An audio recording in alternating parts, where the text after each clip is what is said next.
be justified in his sight. And justified means to be declared righteous, to be saved, meet God's standards. You can never do it, my beloved. It's absolutely impossible for mankind to do it. By the deeds of the law there shall no flesh be justified. Then what is the purpose of the law? By the law is the knowledge of sin. Rather than providing a salvation for man, the law reveals man to be a sinner. Between verses 20 and 21, there is a Grand Canyon division. We move out of the night into the day. Now Paul begins to speak of God's wonderful salvation. He will talk about justification by faith, which will be explained in the remainder of the chapter. That concludes that section.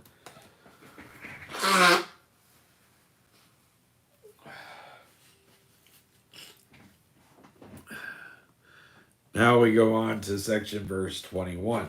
Verse 21. Availability of a righteousness from God. But now the righteousness of God without the law is manifest, being witnessed by the law and the prophets. The righteousness of God should be a righteousness of God, since the article is absent in the Greek. This righteousness is not an attribute of God. He says that he will not share his glory with another, nor is it the righteousness of man. God has already said that. Our righteousness are as filthy rags, Isaiah 64 verse 6. And God is not taking in dirty laundry. Then what righteousness is Paul speaking of? It is the righteousness which God provides. Christ has become our righteousness, but of him are ye in Christ Jesus, who God is made unto us wisdom and righteousness, and sanctification and redemption. 1 Corinthians chapter 1 and verse 30.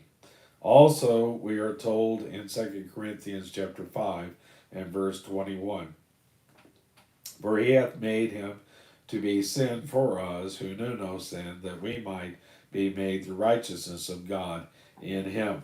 It is very important for us to recognize that God is the one who provides this righteousness. It is not something that you and I can work out, but rather it is something that God has provided for us. A righteousness that God demands, God also provides. This is a righteousness that is apart from the law. That is, you can't get it, my friend, by doing something or keeping something, not even God's law. You can't keep the law to begin with. God can't save you by law for the very simple reason that you can't measure up to it. God can't accept imperfection, and you and I cannot provide perfection. Therefore, he cannot save us by the law. Being witnessed by the law and the prophets means that the law bore witness to it, in that the very center of the Mosaic system was the tabernacle, where bloody sacrifices were offered, which pointed to Christ. Also, the prophets witnessed to it when they spoke of the coming Christ, his death and resurrection. For example, Isaiah prophesied, all we like sheep have gone astray. We have turned every one to his own way. And the Lord hath laid on him the iniquities of us all. Yet it pleased the Lord to bruise him. He hath put him to grief.